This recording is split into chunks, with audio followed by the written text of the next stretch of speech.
ശബരിമല കോടിക്കണക്കിന് മനുഷ്യരുടെ വികാരമാണ്.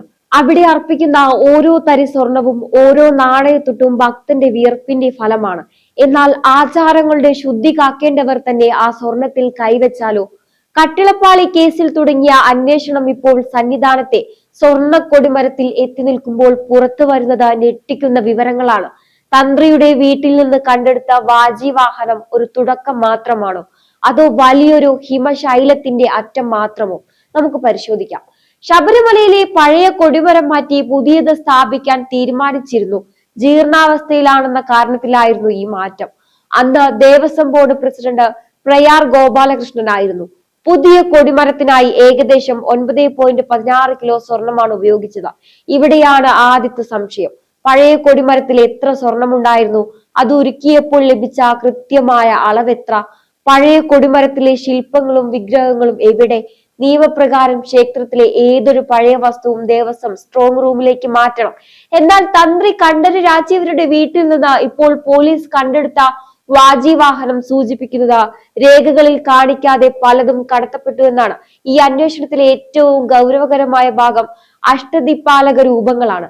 കൊടിമരത്തിന്റെ ചുവട്ടിൽ 8 ദിക്കുകളെ സംരക്ഷിക്കുന്ന 8 ദേവതകളുടെ രൂപങ്ങളാണിവ. ഇവ വെറും ലോക കഷ്ണങ്ങളല്ല, നൂറ്റാണ്ടുകൾ പഴക്കമുള്ള പുരാവസ്തുക്കളാണ്.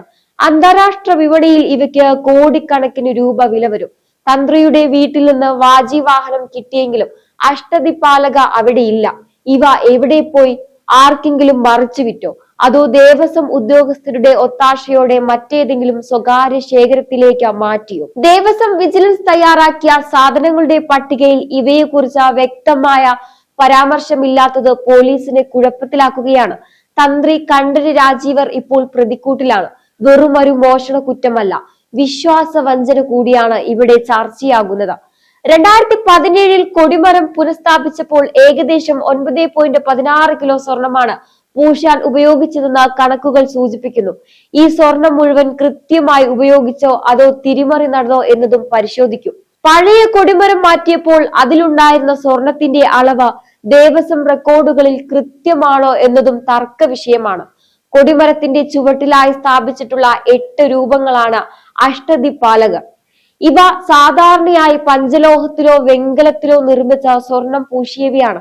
പുരാതനമായ ഈ രൂപങ്ങൾക്ക് കോടിക്കണക്കിന് രൂപ അന്താരാഷ്ട്ര വിപണിയിൽ മൂല്യമുണ്ട്. ഇവ തന്ത്രിയുടെ വീട്ടിൽ നിന്ന് കണ്ടെടുത്ത വാജി വാഹനത്തിനൊപ്പം ഉണ്ടായിരുന്നില്ല എന്നത് വലിയ ഗൂഢാലോചനയിലേക്ക് വിരൽ ചൂണ്ടി നിൽക്കുന്നു. കേസിൽ തന്ത്രിയെ ചോദ്യം ചെയ്തപ്പോഴാണ് കൊടിമരത്തിലെ സ്വർണത്തിലേക്കും അന്വേഷണം നീണ്ടത്. എന്തായാലും തന്ത്രിയുമായി അടുത്ത ബന്ധമുള്ള പലരിലേക്കും അന്വേഷണം വ്യാപിച്ചിട്ടുണ്ട്.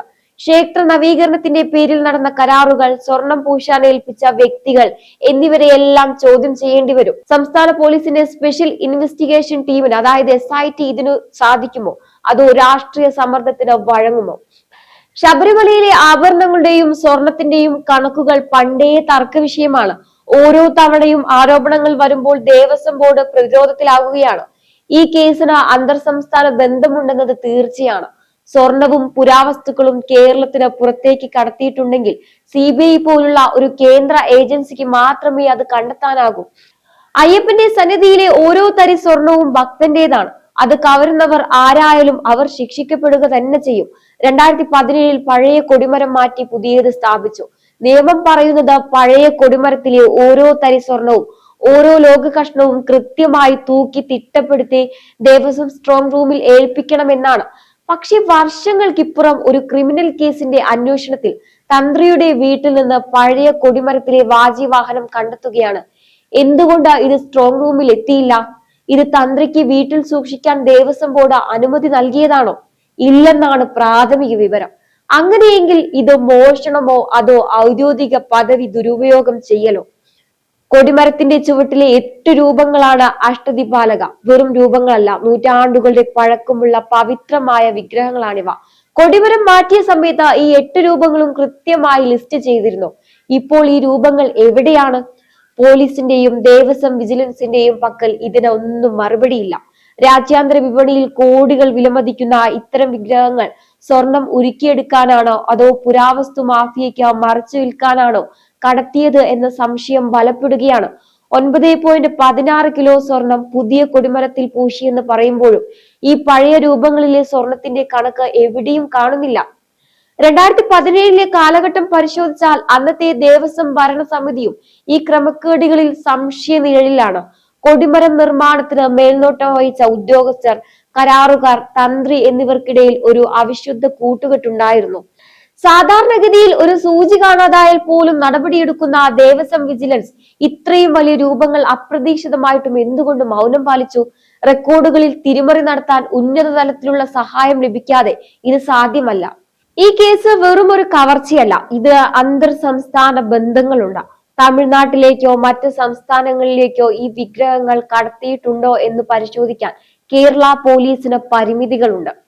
തന്ത്രിയുടെയും ഉന്നത ഉദ്യോഗസ്ഥരുടെയും ഫോൺ രേഖകൾ, സാമ്പത്തിക ഇടപാടുകൾ എന്നിവ CBI പോലുള്ള ഒരു കേന്ദ്ര ഏജൻസി അന്വേഷിക്കണമെന്ന ആവശ്യം ഹൈക്കോടതിയിൽ എത്താൻ പോവുകയാണ്.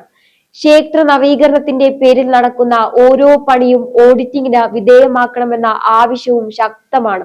വിശ്വാസികളെ ആചാരത്തിന്റെ പേരിൽ ജയിലിൽ അടച്ച പിണറായി സർക്കാരിന്റെ ഭരണകാലത്ത് ശബരിമലയിലെ സ്വർണം കടത്തിയവർ ആരുടെ തണലിലാണ് സുരക്ഷിതരായത്? ക്ഷേത്ര നവീകരണത്തിന്റെ പേരിൽ നടക്കുന്ന ഓരോ പണിയും ഓഡിറ്റിംഗിന് വിധേയമാക്കണമെന്ന ആവശ്യവും ശക്തമാണ്. വിശ്വാസികളെ ആചാരത്തിന്റെ പേരിൽ ജയിലിൽ അടച്ച പിണറായി സർക്കാരിന്റെ ഭരണകാലത്ത് ശബരിമലയിലെ സ്വർണം കടത്തിയവർ ആരുടെ തണലിലാണ് സുരക്ഷിതരായത്?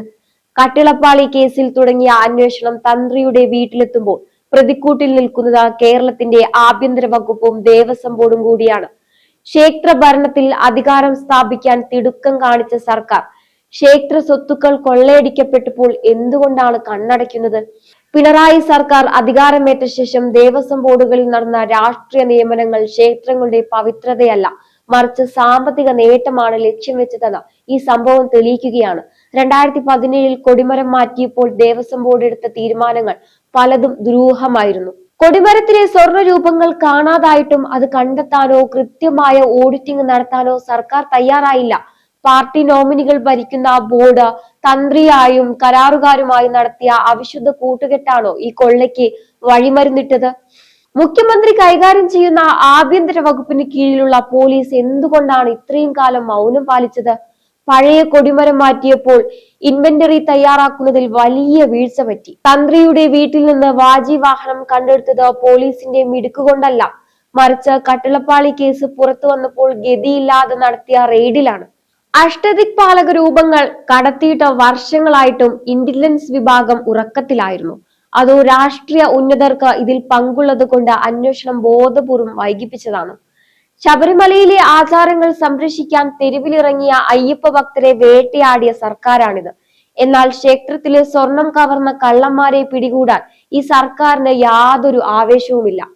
സ്വർണ്ണക്കടത്ത് കേസിൽ ആരോപണ വിധേയമായ അതേ ഭരണകൂടം തന്നെയാണോ ശബരിമലയിലെ സ്വർണ്ണ തിരോധാനത്തിന് പിന്നിലും നിഴലായി നിൽക്കുന്നത്? തന്ത്രിയെ ചോദ്യം ചെയ്യുമ്പോൾ പുറത്തു വരാൻ പോകുന്നത് ദേവസ്വം ബോർഡിലെ CPM പ്രതിനിധികളുടെയും ഉന്നത ഉദ്യോഗസ്ഥരുടെയും പേരുകളാണോ എന്ന് സർക്കാർ ഭയപ്പെടുന്നുണ്ടോ?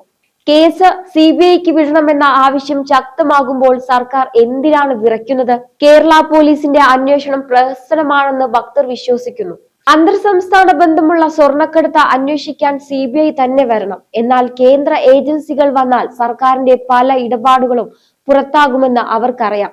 ശബരിമലയിലെ സ്വർണം ഭക്തർ നൽകിയ കാണിക്കയാണ്. അത് പാർട്ടിയെ വളർത്താനോ ഉദ്യോഗസ്ഥർക്ക് വീട് പണിയാനോ ഉള്ളതല്ല. നവോത്ഥാനത്തിന്റെ പേര് പറഞ്ഞ് വിശ്വാസികളെ വെല്ലുവിളിച്ച പിണറായി സർക്കാരിന് ഈ സ്വർണ്ണക്കൊള്ള വലിയൊരു തിരിച്ചടിയാണ്. സ്വർണ്ണക്കൊടി മരത്തിലെ ഓരോ കഷ്ണം സ്വർണത്തിനും സർക്കാർ മറുപടി പറയേണ്ടി വരും. അധികാരം ശാശ്വതമല്ല, പക്ഷേ അയ്യപ്പന്റെ നീതി ശാശ്വതമാണ്. ഈ കൊള്ളയ്ക്ക് കൂട്ടുനിന്നവർ എത്ര ഉന്നതരായാലും അവർ നിയമത്തിന് മുന്നിൽ വരിക തന്നെ ചെയ്യും. ഈ അന്വേഷണം എവിടെ അവസാനിക്കും?